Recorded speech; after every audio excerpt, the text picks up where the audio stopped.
Why so many people dream about leaving their country? I think one of the biggest misconceptions about moving abroad is that people assume it's mainly about geography. But honestly, I don't think it usually is. Most people are not simply searching for a different country. They're searching for a different feeling, a different pace of life, a different relationship with time, a different version of themselves. And I think that's why conversations about moving abroad often become emotional very quickly. Because underneath the visa questions and paperwork, there's usually something much deeper happening. Sometimes it's burnout. Sometimes it's exhaustion. Sometimes it's the feeling that life has become too rushed, too expensive, too stressful, or too disconnected. And for many people, France represents the possibility of a different rhythm. Not a perfect life. Not an easy life. But perhaps a more balanced one. Now I think it's important to say this honestly, moving abroad does not magically solve every problem. France is still a real country.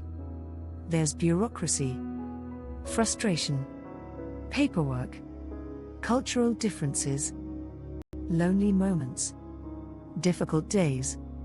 And social media often hides that reality. Online, international moves are usually presented through beautiful cafes, markets, wine, villages, and sunsets. But the emotional reality of starting over somewhere new can be much more complicated than that. And yet, despite all of that, people still continue dreaming about it. Why? Because for many people, the desire to move abroad is not coming from fantasy alone. It's coming from misalignment. A growing feeling that the life they're currently living no longer feels fully right for them. And honestly, I think more people feel this way than we realize. I speak to people regularly who are not necessarily looking for luxury.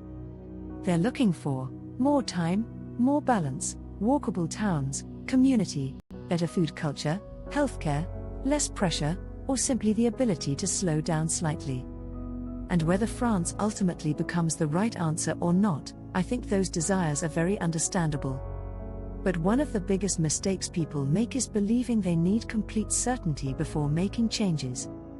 They wait for the perfect time, the perfect finances, the perfect confidence, the perfect plan. But major life changes rarely arrive with complete emotional certainty. Most people who successfully move abroad still feel fear at times. They still question themselves sometimes. The difference is usually that they keep preparing anyway. Small, consistent preparation matters more than dramatic decisions. Learning French slowly matters.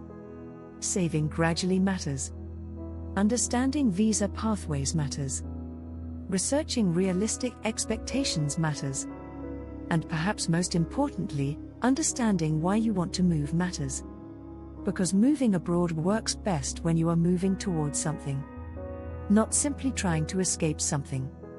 And I think that distinction matters enormously. People who build fulfilling lives abroad usually have curiosity, adaptability, patience, and realistic expectations.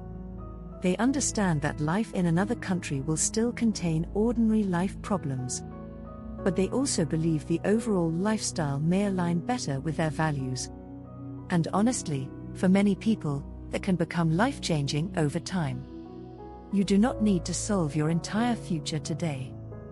You do not need every answer immediately. You simply need to become honest with yourself about what kind of life you are truly trying to build. And then start taking small, realistic steps toward it.